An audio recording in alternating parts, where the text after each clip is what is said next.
Welcome to ஊறுவது அறிவு. இந்த விட நம்ம சர்ஃபேஸ் டென்ஷன்னா என்னன்னு தான் பார்க்க போறோம். சர்ஃபேஸ் டென்ஷன் அப்படின்னா the tensile force acting on the surface of a liquid in contact with a gas or on the surface between two immiscible liquids such that the contact surface behaves like a membrane under tension. என்ன சொல்ல வராங்கன்னு பாத்தீங்கன்னா, ஒரு container இருக்குன்னு வச்சுக்கோங்க. அந்த கண்டெய்னர்ல பாதி நம்ம தண்ணியை ரொப்பிக்கலாம். ஸோ தண்ணிக்கு மேல இருக்க இந்த ஏரியா வந்து நம்மளுக்கு ஏர் ஃபில் ஆயிருக்கு, அதாவது காத்து ஃபில் ஆயிருக்கு, அட்மாஸ்பியரிக் ப்ரெஷர்ல இருக்கு. ஸோ இப்போ என்னன்னு பாத்தீங்கன்னா, இந்த காத்தும் இந்த தண்ணியும் சேர்ற இந்த சர்ஃபேஸ் இருக்கு இல்லைங்களா, இந்த சர்ஃபேஸ்ல ஒரு டென்சைல் ஃபோர்ஸ் ஆக்ட் ஆகும். அந்த டென்சைல் ஃபோர்ஸ் தான் நம்ம வந்து சர்ஃபேஸ் டென்ஷன் அப்படின்னு சொல்றோம். ஸோ இந்த மாதிரி தண்ணியும் காத்தும் சேர்ற இடத்துல வர சர்ஃபேஸ்ல மட்டும் கிடையாது. ஃபார் எக்ஸாம்பிள், இன்னொரு கண்டெய்னர் எடுத்துக்கலாம். அந்த கண்டெய்னர்ல கொஞ்சம் தண்ணியை ஃபில் பண்ணிக்கலாம்.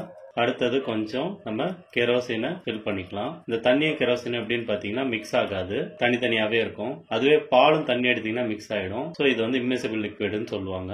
ஸோ இப்போ பாத்தீங்கன்னா இந்த ரெண்டு லிக்விடும் சேர்ற இந்த சர்ஃபேஸ் இருக்கு இல்லைங்களா, இந்த சர்ஃபேஸ்லயும் ஒரு டென்சைல் ஃபோர்ஸ் ஆக்ட் ஆகும். ஸோ இதுதான் சர்ஃபேஸ் டென்ஷன் சொல்றோம். இதுக்கு முக்கியமான கண்டிஷன் என்னன்னு பாத்தீங்கன்னா, அந்த லிக்விட் வந்து ஸ்டில்லா இருக்கணும், அதை நம்ம அசைக்காம இருக்கணும். அப்பதான் வந்து அந்த சர்ஃபேஸ் டென்ஷன் ஆக்ட் ஆகும். ஸோ இப்போ டெஃபினிஷனை நம்ம திருப்பி பார்க்கலாம். சர்ஃபேஸ் டென்ஷன் ஒரு டென்சைல் ஃபோர்ஸ் சொல்றாங்க.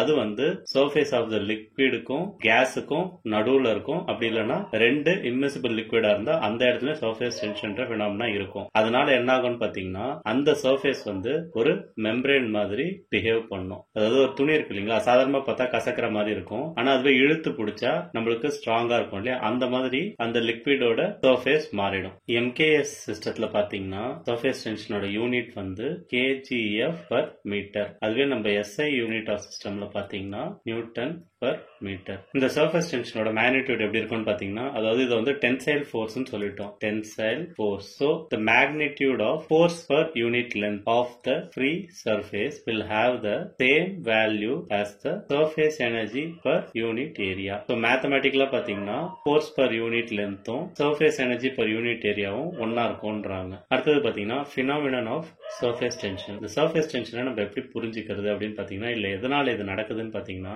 இந்த ஃபிகர்ல பாருங்க, 3 மாலிகுல் கொடுத்திருக்காங்க. மூணுத்தையும் நம்ம தனித்தனியா அண்டர்ஸ்டாண்ட் பண்ணிக்க ட்ரை பண்ணுவோம். ஃபர்ஸ்ட் மாலிகுல் ஏ எடுத்துக்கும். இந்த மாலிகுல் ஏல என்ன நடக்குதுன்னு பாத்தீங்கன்னா, அது கம்ப்ளீட்டா உள்ள இருக்கு. சோ கம்ப்ளீட்டா தண்ணிக்குள்ள இருக்கிறதுனால மேல கீழே சைடுல ஆக்ட் ஆகிற எல்லா ஃபோர்ஸுமே வந்து பேலன்ஸ் ஆகி நெட் ஃபோர்ஸ் பாத்தீங்கன்னா ஜீரோவா இருக்கு. அதுவே பி மாலிகுல் எடுத்துக்கோங்க, அது வந்து பார்ஷியலா சர்ஃபேஸ்ல டச் ஆயிருக்கு. இங்க பாத்தீங்கன்னா இவ்வளவு தூரத்துக்கு வந்து அந்த மாலிகுல் தண்ணிக்குள்ள இருக்கு, கொஞ்சம் இந்த இடத்துல கொஞ்சம் கம்ப்ளீட் ஆயிருக்கணும். இந்த இடம் பாத்தீங்கன்னா ஏர்ல இருக்கு. சோ இப்படி இருக்கிறதுனால என்ன ஆகும்னு பாத்தீங்கன்னா, ஃபோர்ஸ் வந்து பேலன்ஸ்டா இருக்காது, அன்பேலன்ஸ்டா இருக்கும். சோ அது எப்படி அன்பேலன்ஸ்டா இருக்கும்னு பாத்தீங்கன்னா, சோ அன்பேலன்ஸ்ட் ஃபோர்ஸா இருக்கும். இந்த லென்த்தை பார்த்தாலே உங்களுக்கு தெரிஞ்சிடும், கீழே ஆக்ட் ஆகிற ஃபோர்ஸ் அதிகமான டைமென்ஷன்ல இருக்கு, மேல ஆக்ட் ஆகிற ஃபோர்ஸ் கம்மியான டைமென்ஷன்ல இருக்கு. சோ அப்போ நெட் ஃபோர்ஸ் வந்து நம்மளுக்கு டவுன்வர்ட்ல இருக்கும்.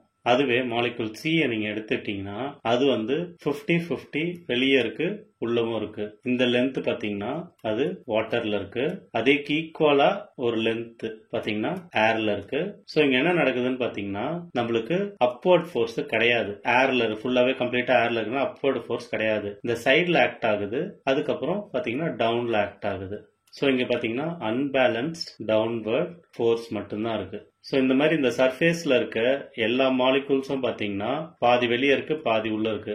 சோ இப்போ எல்லாமே வந்து டவுன்வர்ட்ல ஆக்ட் ஆயிட்டு இருக்கு. இப்படி எல்லாமே டவுன்வர்ட்ல ஆக்ட் ஆகும்போது பாத்தீங்கன்னா இந்த சர்ஃபேஸ வந்து கீழே பிடிச்சி இழுக்குது. ஆனா கம்ப்ளீட்டா அந்த சர்ஃபேஸால கீழே வந்துட முடியாது. அதனால என்ன ஆகும்னு பாத்தீங்கன்னா, சைட்ல அது ஒரு டென்சைல் ஃபோர்ஸா டெவலப் ஆகும். அந்த டென்சைல் ஃபோர்ஸ் தான் நம்ம வந்து சர்ஃபேஸ் டென்ஷன் சொல்றோம். ஸோ இப்போ உங்களுக்கு புரிஞ்சிருக்கும், இந்த மாதிரி ஒரு சர்ஃபேஸ் இருக்கும்போது கீழே வந்து வாட்டர் மாலிகூல்ஸ் இருக்கும்போது என்ன ஆகும்னு பார்த்தீங்கன்னா, அந்த வாட்டர் மாலிகூல்ஸ் ஒரு டவுன்வர்ட் ஃபோர்ஸை அந்த சர்ஃபேஸில் ஜென்ரேட் பண்ணும். அதே மாதிரி சைட்வேஸ்லையும் ஃபோர்ஸை ஜென்ரேட் பண்ணும். ஸோ இந்த டவுன்வர்ட் ஃபோர்ஸும் சைட்வேஸ் ஃபோர்ஸும் சேர்த்து மேல இருந்து அட்மாஸ்பியரிக் ப்ரெஷர் ஒரு ஃபோர்ஸை அழுத்தம் கொடுக்கும். ஸோ இந்த 3 ஃபோர்ஸும் என்ன பண்ணுன்னு பார்த்தீங்கன்னா, இந்த சர்ஃபேஸை உங்களுக்கு ஒரு மெம்பரேன் மாதிரி மாத்திரும். ஸோ இது எல்லாமே வந்து அந்த தண்ணி ஸ்டில்லா இருந்தா மட்டும்தான். அதுவே தண்ணி ஆடிக்கிட்டு இருந்துச்சுன்னா இந்த சர்ஃபேஸ் டென்ஷன் கம்மியா இருக்கும். அதுவே ஸ்டில்லா இருந்துச்சுன்னா சர்ஃபேஸ் டென்ஷன் ரொம்பவே ஜாஸ்தியா இருக்கும். ஸோ இந்த வீடியோல சர்ஃபேஸ் டென்ஷன்னா என்னன்றதை பத்தி தெரிஞ்சுக்கிட்டோம்.